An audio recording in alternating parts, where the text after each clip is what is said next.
How's it going, everyone? My name's Josh Elbow. In the video today, I'm going to be going over why right now, with everything that's going on with Corona, is the best time to start a business that I've been alive at least. Aside from 2007, 2008, Patrick Bet-David on his channel Valuetainment talks a lot about how that was a prime time to start a new business because of all the uncertainty and opportunity. It creates new opportunities with it. The three reasons I have why right now is the best time to start a business, though, are one, interest rates are zero. So borrowing money is free. If you know what to do with it, it's free to borrow right now. Like, interest rates are zero, which is huge. Two, they're paying you to start businesses. If you watch the other videos on my channel, there's like $90, $200 worth of incentives to start a business right now. So they're literally paying you to start the businesses. And three, there's guaranteed income because of the incentives that they're paying you. Oh, I know what the third one is. There's guaranteed incentives, like I was just saying, to start a business, up to $90, $200 a year, just in incentives to start a business, not including the grants that they have out right now for business owners who were previously owners, whether it's to pay for employees or stuff like that, like the forgivable loans that they're doing with the relief program. So that's another thing.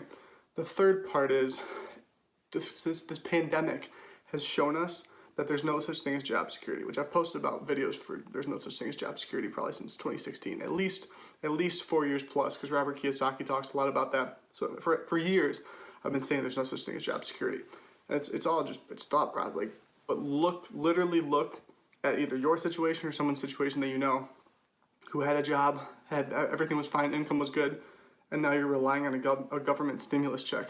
I get it. I'm not saying like we don't need the money. I'm not saying that shit doesn't happen. I'm saying you control how you react to the shit that happens, though. So if your income was affected because your job was furloughed or whatever the case may be, what now?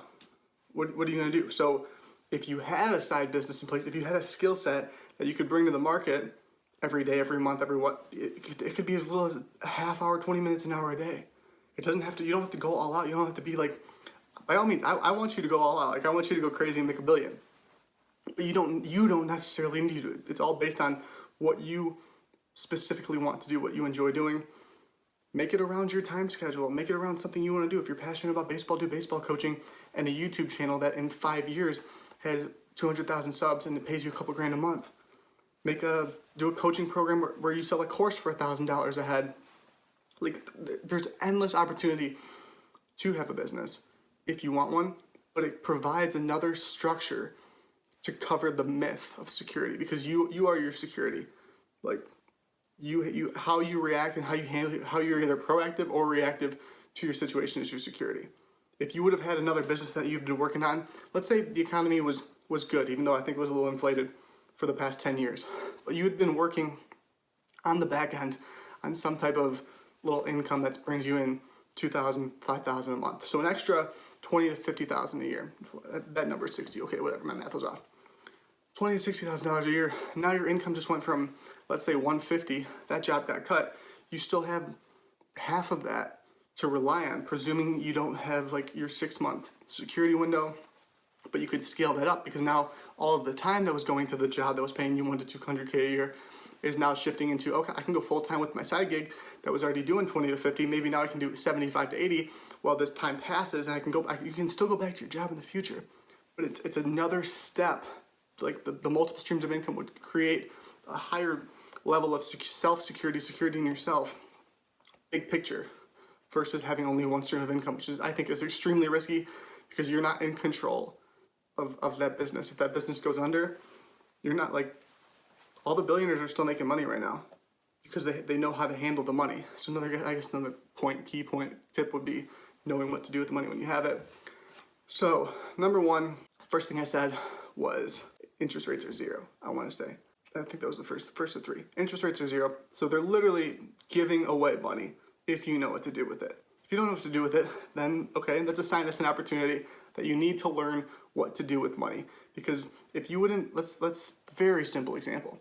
If you would invest in something with your own money, but you wouldn't invest with the bank's money, then why on earth would you invest with your own money? You would risk your own money, but not someone else's money? What does that say about your self-esteem, about your self-worth, about your self-value?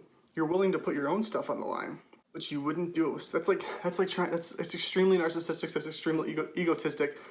That's just stupid. If you would invest with your own money but not someone else's, that means you shouldn't be making that investment, because the money's the same. It's a piece of paper. It's debt. fucking credit on a bank screen. It's not real. Like, we live in a fiat currency. The money's not real. Either the government has debt from us, or the banks have debt from us, or we have government debt. It says on the fucking piece of paper. It's government debt, right? All money is debt.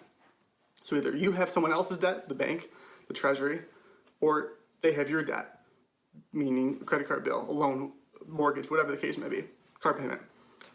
So if you're willing to take one form of debt, because it's only because you probably didn't know, I didn't know this stuff.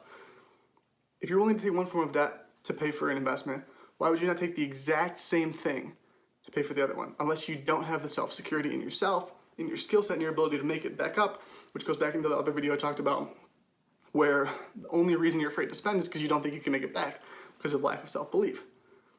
But interest rates are zero. You can go get $20,000 to $250,000 worth of funding, beginner stuff, opening a business, going on your personal stuff. But the key is you have to know what to do with it, because if you just go take out $250,000 in debt, invest it in a gamble, we're not talking about gambling here, we're talking about investing. Investing. Read, what's the red book? Not Adam Smith, Wealth of Nations. The Benjamin Graham. It's not security analysis either. I got it in the other room. I can't think of the title. Completely blanking. But read, learn how to invest, and then you'll know what to do with it. I can't believe I'm blanking. This is embarrassing. I can't believe I'm blanking right now. Read up and learn and study how to invest, so that when the time comes like this, you know what to do when the money's free. The debt being free, meaning 0% interest. 2, they're paying you to take out money right now. They're literally just in the incentives for the next 100 years, presuming nothing changes, which everything changes, but just the incentive stuff. You could go make $90, $200 a year with your new business, just referring people to the incentives and bank accounts, let alone if you scale that to where other people are doing it.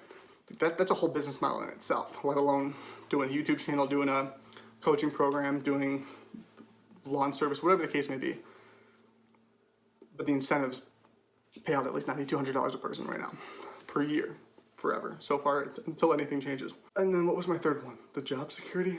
It puts another tranche in place so that when shit like this happens and you lose your job security, you still have an income stream that can subsidize your cash flow in the short term. I'm trying to find a way to make this super simple, super well articulated. It's a safety net. There's no such thing as security. Like, if you believe in job security, you were lied to. If you believe that your degree gets you a job, you were lied to. So I'm not sorry to tell you. They should apologize for lying to you, not me for telling you. But you are your security. Your skill set is your security. Your mindset is your security. Your body is your security. Like your character is your security. So use that. Don't rely on some abstract, oh, my boss will take care of me. The government's, are you fucking high? You're crazy. That's insanity to believe that.